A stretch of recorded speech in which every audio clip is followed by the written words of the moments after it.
From Amateur Radio Newsline Report number 2195, these are the Ham Nation headlines for Wednesday, November 27th, 2019. Good news for DXers. Mount Athos is back on the air.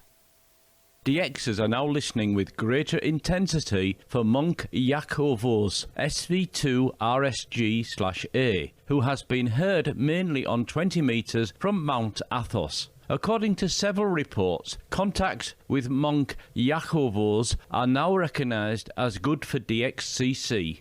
Several sources, including DX.net, have reported confirming this with Bart Yankee, W9JJ, the radio sport and field services manager for the ARRL. Monk Yakovos himself announced the upbeat news on his QRZ.com page, adding, quote, "I am honoured by this very serious decision, and I thank ARRL and all the new ham friends for their support and concern about me," end quote. Monk Yakovos' voice has been called a welcome sound on the amateur bands since the death of Monk Apollo, SV2ASP, in May of this year of complications from cancer. Mount Athos is the 20th most wanted DXCC entity. QSL information for Monk Yakovos can be found on QRZ.com. For Amateur Radio Newsline, I'm Ed Durant, DD5LP.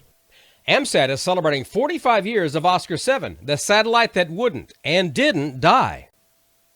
Launched in November of 1974, AMSAT Oscar 7, as it is known, suffered battery failure in June 1981, barely 7 years into its orbital journey. Its whereabouts and fate have remained unclear until 2002, when a report surfaced that a CW beacon was detected around 145.97 megahertz from an unknown Oscar satellite. That satellite was soon confirmed to be lucky number 7, and in spite of rumors to the contrary, it hadn't died at all. Now, 45 years into its travels, AO7 may be showing a little wear and tear at middle age, as the oldest operational satellite in orbit in any service. There'll be no cake to celebrate, but a jubilant AMSAT is instead auctioning off an AMSAT 50th anniversary lab coat, size 42 regular, and a set of gold-plated AO7 cufflinks. For Amateur Radio Newsline, I'm Kent Peterson, KC0DGY. Radio interference is no fun for hams, but imagine if it messed with your garage door.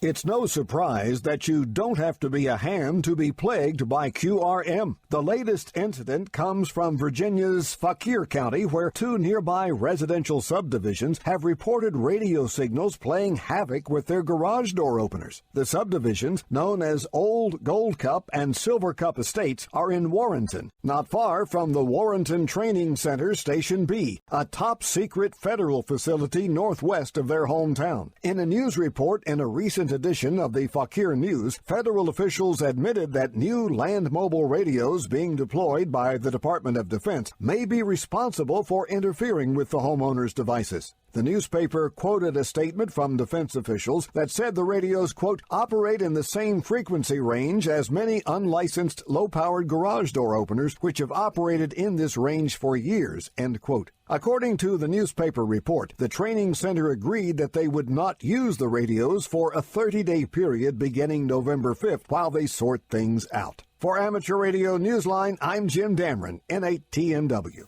And that's all from the Amateur Radio Newsline, your independent source for amateur radio news for 4 decades and counting at arnewsline.org. With Ed Durant, DD5LP, Kent Peterson, KC0DGY, Jim Dameron, N8TMW, Karen Eve Murray, KD2GUT at the news desk in New York, and our news team across the globe. I'm Don Wellbanks, AE5DW, wishing you all happy Thanksgiving and 7-3, and we'll see you next time here on Ham Nation.